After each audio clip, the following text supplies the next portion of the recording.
নমস্কার বন্ধুরা, আমি শ্রাবণী। রোজকার মতো আজও আমি এসে গেছি তোমাদের একটা গল্প শোনাতে।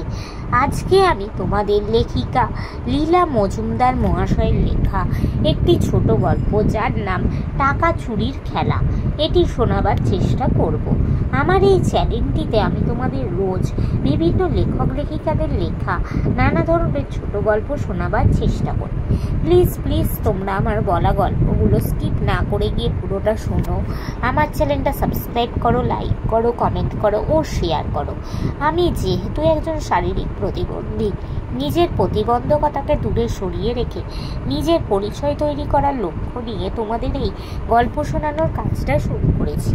তোমাদের সাহায্য বা সাপোর্ট পেলে তবেই আমি এই কাজে সফল হতে পারবো। তো বন্ধুরা, আমি তোমাদের তাই রিকোয়েস্ট করছি, প্লিজ তোমরা তোমাদের এই অসহায় বন্ধুটিকে একটু সাপোর্ট করো। আমার চ্যানেলটা সাবস্ক্রাইব করো, লাইক করো, কমেন্ট করো ও শেয়ার করো। তার সাথে আমার বলা গল্পগুলো স্কিপ না করে নিয়ে পুরোটা শোনো। আর এখনো অবধি যারা আমার চ্যানেলটা সাবস্ক্রাইব করেছো তাদেরকে অনেক ধন্যবাদ জানালাম। তো চলো আজকের গল্পটা শুরু করে দিই। টাকা চুরির খেলা, লেখিকা লীলা মজুমদার। প্রথম যখন গনসার সঙ্গে আলাপ হলো, সে তখন সদ্য নর্থ বেঙ্গল এক্সপ্রেস থেকে নেমেছে। চেহারাটা বেশ একটু ক্যাবলা প্যাটার্নে, হলদে বুট পরেছে, তার ফিতেই আবার দু জায়গায় গিট দেয়া, খাকি হাফ প্যান্ট আর গলা বন্ধ কালো কোট। তার একটাও বোম নেই। গোটা তিনেক বড় মরচে ধরা সেফটি পিন আটা। তার উপর মাথায় দিয়েছে সামনে বারন্ডওয়ালা হলদে কালো ডোরাকাটা টুপি। দেখে হেসে আর বাঁচিনি। ছোট কাকা সঙ্গে ছিল। গনসার দাদাকে ডেকে বলল, ওই হে হরিচরণ, এটি আমার ভাইপো, তোমার ছোট ভাইয়ের সঙ্গে মিলবে ভালো। তাই শুনে গনসা রেগে নাই। অত ছোট ভাই করবেন না মশাই, আর ওই কুচো চিংড়েটার সঙ্গে মিশবো ভালো? শুনলেও হাসি পায়। ছোট কাকার মুখের রংটা কিরকম পাটকিলের মতো হয়ে গেল। সে গিলে বললেন, বটে। সে বললে, আজ্ঞে হ্যাঁ, অথচ শেষ অবধি ওই গনসাকেই আমরা ভীষণ ভক্তি করব। সে এক মস্ত উপাখ্যান। ছুটির দিনে দুপুরবেলায় নিরিবিলি ছাদের পরে মেঝেতে বেশ আরাম করে উপুর হয়ে শুয়ে পা দুটোকে উঁচু বাগে তুলে একটা চেয়ারের পায়াতে লটকে দিব্যি করে নিজের মনে দাদার টিকিটের অ্যালবামে নতুন 5 পয়সার টিকিট সারি মারছি। কারুর কোনো অসুবিধা করছি না, কিছু না। এমন সময় ওরে গবা রে বলে বাপ রে বাপ, সে কি চিল্লানো! আর এরা আমায় কিনা বলে যে আমি গোলমেল করি। সেই বিকট গোলযোগ শুনে তাড়াতাড়ি টিকিট অ্যালবামটা লুকিয়ে ফেলে নিচে যেতে যাব, ভুলেই গেছি যে পা দুটো চেয়ারে লটকানো। তাড়াতাড়ি না টেনে নামাতে গিয়ে চেয়ার উল্টে গেল। তার ওপর দিদিটা হাঁদার মতো দুটো কাঁচের ফুলদানি রেখেছিল, সে তো গেল ভেঙে। সবচেয়ে খারাপ হলো, আমার আধ খাওয়া পেয়ারাটা ছিটকে গিয়ে ঘরের কোণে পিসিমার গঙ্গা জলের হাঁড়ির মধ্যে পড়ে গেল। এই সমস্ত ঘটনাতে আমার যে একেবারে কোনো দোষ ছিল না, এ কথা যে শুনবে সেই বলবে। অথচ এই একটা সামান্য ব্যাপার নিয়ে দাদা, দিদি, পিসিমা এমন হইচই লাগালো যে তাদের ঘরে চোর শীত কেটেছে। বাবা পর্যন্ত আমার দিকটা বুঝলেন না, বললেন, দোষ করে আবার কথা। এরপর যখন ছোট কাকা গোলমাল শুনলে দাড়ি কামাতে এসে একটু কাষ্ট হাসি হেসে বলল, অনেক দিন থেকেই বলছি ও ঝুড়ি ভাজা ছেলেকে বিদায় কর, তা তো কেউ শুনলে না। এখন জেলখানাতেও ওকে নিতে রাজি হবে না। সময় থাকতে নারায়ণবাবুর স্কুলে দিয়ে দাও, নইলে নাকের জলে চোখের জলে এক হতে হবে। মনে বুঝলাম ছোট কাকার নতুন সাদা জুতোয় সেই যে কলম ঝাড়বার সময় সামান্য 3-4 ফোঁটা কালি পড়েছিল, ছোট কাকা এখনও সে কথা ভোলেনি। দিগ্গে বলে, এদের চেয়ে খারাপ বোর্ডিংয়ে কেন নরকেরও কেউ হতে পারে না। তাই রেগে চেঁচিয়ে হাত পা ছুঁড়ে বলতে লাগলাম, দাও না, তাই দাও না। এদিকে নিজে যখন বায়োস্কোপ দেখে দেরি করে বাড়ি ফিরে বাবার কাছে তাড়া খাও, তখন বাবা বললেন, চুপ। এরই ফলে ছুটির পর যখন স্কুল খুললো, আমি গেলাম নারায়ণবাবুদের বোর্ডিংয়ে। বেশ জায়গা, বাড়ি থেকে ঢের ভালো। প্রথমটা সকালবেলা হালুয়া খেতে বিশ্রী লাগতো, তারপর দেখলাম ওতে খুব ভালো ঘুড়ি জুড়বার আঠা হয়। এছাড়া বোর্ডিংয়ের আর সব ভালো।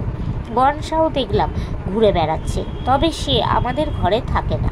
প্রথম দিন শুতে গিয়ে দেখি আমাদের ঘরে 6জন ছেলে, 5জন ছোট আর 1জন বড়।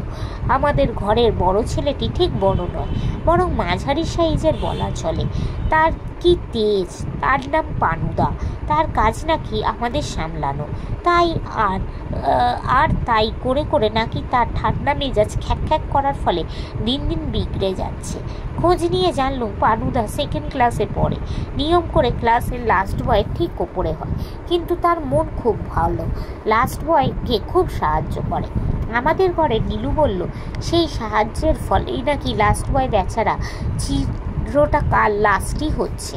যাই হোক, এ সমস্ত কথা বিশ্বাস করিনি, কারণ আমাদের ঘরে দেখতাম তার খুব বুদ্ধি খোলে, নিজে লুকিয়ে ডিটেকটিভ বই পড়তে, আর আমরা কোনো অন্যায় করলে ধরে ফেলতে তার মতো ওস্তাদ আর দুটি হয় না। এই পানুদাই যেদিন বিপদে পড়ল, আমরা তো সবাই সে এক অদ্ভুত আশ্চর্য ব্যাপার। পানুদা আর তার গুটি পাছের ক্লাসের বন্ধু প্রায়ই ভোজ মারে।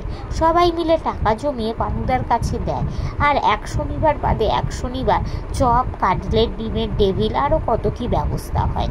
আমায় একবার একটা ঠোঙা ফেলতে দিয়েছিল, আমি সেটা একটু শুকে আর একবার চেটে সারা রাত কি পেলুম না করে আর ঘুমোতে পারিনি। পানুদার কাছে তো পিমড়েটি আদায় করা তাই আমরা ছোট ছেলেরা নিজেরা একবার পয়সা জমাতে চেষ্টা করেছিলাম। সে আর এক কেলেঙ্কারি। জগা আজ 4 আনা দিল, আবার কাল বলে রে বলছি আমার 4 আনা, আমি পেন্সিল কিনবো। যত বলি পেন্সিল কিনবি কি করে, ও দিয়ে যে আমরা চপ কাটলেট খাবো রে। জগা বলে ইয়ার্কি করার আর জায়গা পাসনি, দে বলছি, নইলে এই এক রদ্দা কষিয়ে দেবো। পারলে বোধ হয় 4 আনার জায়গায় 6 আনা নেয়। এমনি করে আমাদের 3.5 আনার বেশি জমলই না, তাও জমতো না। নেহাত মন্টুর জট্টর হয়ে বাড়ি চলে গেল, আর পয়সাগুলো চেয়ে নিতে ভুলে গেল। যাই হোক, পানুদারা এদিকে 3.5 টাকা জমিয়েছে। রাত্রে শুনলাম পাশের খাট থেকে পানুদা বলছে 8 আনার বরফি, 8 আনার চিংড়ি মাছের কাটলেট আর 4 আনার ছাঁচি পান। শুনে শুনে আমার গা জ্বলতে লাগলো, জিভের জল গিলে গিলে পেটটা ঢাক হয়ে গেল। পরদিনই কিনা এই পানুদাই ভীষণ বিপদে পড়ল। লাইব্রেরিতে পানুদা আর সমীরদা আর কে যেন একটা ছেলে পেল্লায় আড্ডা দিচ্ছে।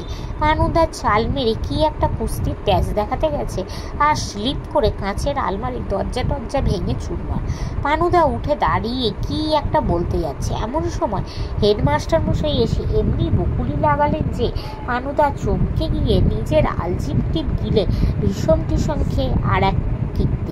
হেডমাস্টার মশাই এমনি রেগে গিয়েছিলেন যে এসব কিছু না দেখে বললেন, বাদুড়ে ব্যবসা ছেড়ে এখন মানুষের মতো ব্যবহার শেখো। তোমাকে বেশি জোরে বেড়া কোত্থেকে আর করি, কিন্তু তোমার বক্সে যা টাকা কড়ি আছে সমস্ত দিয়ে যতগুলি কাঁচ হয় কিনে দেবে। তা দিয়েও যে অর্ধেকের বেশি হবে তা তো মনে হয় না। সেদিন পানুদার মেজাজ দেখে গে। রাত্রে আমরা ঘরে বসে শুনলাম সিঁড়ি দিয়ে পানুদার চটির শব্দ। অন্যান্য দিনের মতো চটচট চটাং চটাং চটচট চটাং চটাং না হয়ে একবারে চটাং চটাং চটাং। বুঝলাম পানুদা রেগেছে। যতটা ভেবেছিলাম তার চেয়ে দেখলাম আসলে আরও ঢের বেশি রেগে গেছে। ঘরে ঢুকে পানুদা আমার আর কেষ্টর মাথা একসঙ্গে ঠুকে দিয়ে বললে, অত হাসাহাসি করে মুখ কেন রে বিয়ারা ছোংরারা? আমরা তক্ষুনি গম্ভীর হয়ে গেলাম। তারপর পানুদা জগার দিকে চেয়ে বলল, ফের যদি ফুসফুস করেছিস রাস্কেল, বলে তার কানে দিল 1 পাঁচ। হিরু বলল, ওর সর্দি হয়েছে কিনা? পানুদা তার গালে এক কষিয়ে চড় দিয়ে বলল, চুপ কর বেয়াদব, তোর মতামত কে চেয়েছে? তারপর সময় কাটবার জন্য বুর কানের কাছে খোঁচা খোঁচা চুলগুলো নখ দিয়ে কুটকুট করে টানতে টানতে দাঁতে দাঁত ঘষে বলল, আজ তোদের কাছ থেকে যদি টু শব্দটি শুনি সব কাটাকে কচু কাটা করে ফেলবো বলে দিলাম। ঘরের মধ্যে একদম চুপ। পানুদা খাটে বসে পা দোলাতে লাগলো, আর বোধহয় হেডমাস্টার মশাইয়ের কথা ভাবতে লাগলো। এমন সময় সেই গনসাটা এসে হাজির। এসেই পানুদার পিঠ থাবড়ে একগাল হেসে বলল, কিরে পিনো, ফিস্টিটা ভেস্তে গেছে বলে বুঝি বুকখানা হাড়ি আর কচি ছেলেদের ওপর উৎপাত করছিস? রোজ বলি ওরে পেনো একা একা তো খাসনি। পানুদা গুম হয়ে রইল। গনসা বলল, তাই বলে কি টাকাগুলো সত্যি দিবি না নাকি? পানুদা বলল, দেবো না তো কি, তুমি আমার হয়ে দিয়ে দেবে? গনসা হেসে বলল, আরে রাম, এমন এক উপায় বাতলাতে এলুম, তোকেও দিতে হবে না, আমাকেও দিতে হবে না। আজ রাত্রে দরজা খুলে শুনি, দেখবি একটা ডাকাত এসে তোর সব টাকা নিয়ে যাবে। পরে হয়তো ফেরত পাবি, কিন্তু ডাকাত তাকে খাওয়াতে হবে বলে রাখলুম। পানুদা হাঁ করে খানিকক্ষণ তাকিয়ে বলল, সে দেখা যাবে এখন। এ সময় তুমি এ ঘরে যে বড় এসেছো, জানো না রুল 3? গনসা বলল, সাধে শাস্ত্রে বলে কদাচ কাহারও উপকার করিও না। মুখে পানুদা যতই তেজ দেখাক না কেন, শোবার সময় দেখলুম দরজাটা ঠিক খুলে শুলো। অন্যদিন তো পারলে জানলাও বন্ধ করে, আমাকে দিয়ে খাটের নিচে খোঁজায়, রাতে উঠবার দরকার হলে জগাকে আগে একবার পাঠায়। আর সেদিন দেখি বেজায় সাহস। বালিশে মুখ গুজে একটু হেসে নিলাম। উৎসাহের চোটে আমার অনেকক্ষণ ঘুম হয়নি। অনেক রাত্রে হঠাৎ ঘুম ভাঙলে দেখি কে যেন টর্চের আলো ফেলছে। পানুদা ফোঁস করে ঘুমোচ্ছে, আর বাকিরা কেউ যদি জেগে থাকে। ভয়ের চোটে মুখ বুজে পড়ে আছি। আমি দেখলুম কে একটা লোক পা টিপে টিপে এসে বানুদার বালিশের তলা থেকে চাবি বের করলো। পানুদার বাস্ক খুলল, কি যেন নিল, আবার বাস্ক বন্ধ করে চাবি বালিশের নিচে রেখে আস্তে আস্তে চলে গেল। পরদিন সকালে স্কুলময় হইচই, পানুদার টাকা চুরি গেছে, হেডমাস্টার মশাই সবাইকে ডেকে যাচ্ছে, তাই করে বলে সকলের বাস্ক খোঁজা হলো, কোথাও কিছু নেই। গনসার বাস্কে তো জিনিস এত কম এবং তাও এত নোংরা, তাই নিয়ে গনসা বেজায় বকুনিও খেলো। সেদিন রাত্রে পানুদার হাসি মুখ, আর কাউকে কিছু বললই না। এমনকি পানুদা শার্টের বোতাম ছিঁড়ে গেলে আমাদের শার্ট থেকে ফেটে নিজের শার্টে লাগিয়ে নিত, সে নিজের থেকেই জগাকে দুটো আস্ত খড়ি দিয়ে ফেলল। এমন সময় গনসা আবার ঘরে ঢুকলো। কি রে পেনো, শেষটা সত্যি ডাকাত পেলো তোদের ঘরে? পানুদা খুব হেসে নিল, দিস ভাই, তোরও নেমন্তন্ন রইল। গনসা যেন আকাশ থেকে পড়ল। কি দেবো রে পেনো, বলছিস কি? কেন টাকা? কিসের টাকা? টাকা আবার কোথায় পাবো রে? দান ছত্তর খুলছি নাকি? আর যদি তা খুলিও, তোকে টাকা দেবো কেন? তুই এত যোগ্য লোক থাকতে? পানুদা ভয়ঙ্কর ছুটে বলল, দেখ গনসা, ইয়ার কি ভালো লাগে না, দে বলছি। গনসা বলল, ইয়ার কি আমারও ভালো নাকি রে? তারপর গুনগুন করে গাইতে লাগলো, নিশুদ রাতে চোরের সাথে টাকা চুরির খেলা, ওই চোর বেটা নিল, সেটা বেনো বুঝলো ঠেলা। সেই থেকে আমরা গনসাকে খুবই ভক্তি শ্রদ্ধা করি। তো বন্ধুরা, আজকের গল্পটা এখানেই শেষ হলো। তোমাদের যদি ভালো লাগে প্লিজ আমার চ্যানেলটা সাবস্ক্রাইব করো, লাইক করো, কমেন্ট করো ও আমার চ্যানেলটা একটু শেয়ার করো।